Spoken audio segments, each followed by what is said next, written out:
Your DJ Ketos. DJ Ino. Unamata, ya kimo sanjo. Pongwe pachope nyunengo sinawo yembe. Marigana wajingi warisa opembe. Pamba hausa sombe marisa wataura aiwosa pausarambe. Makomborero wakupamba sera. Sandata zanda vandamira. Chakawanda chandakarekera vamwe vaindikira kundikitiza vapera. Chanzi yakuchisina ende munhu wese isina.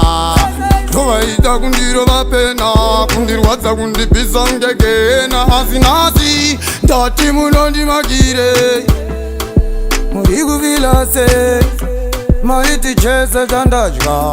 Imbwa ngadzitange dzananza munondimakire ndakakuita sei vanonditi chese chandadya.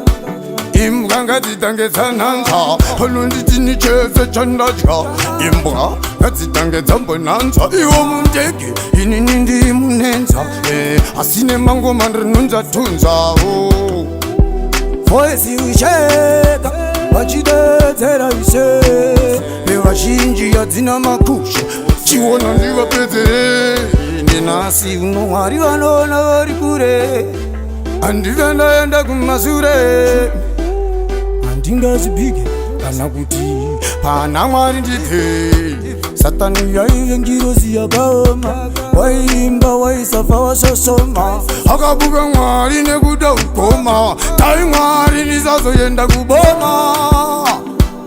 Ise wangu Mwari wangu penyu wangu ndombonyatsotarisa utano hwangu. Ndobva ndaona kuti nine simba rangu ndotarisa los kana weiti. Mwari se ndoda kuva makataiti mudenga ngendege kwete kaiti. Ise simba venyu Mwari wangu munoona. Handisina mari ndakachona toda kurarama upenyu ngepona.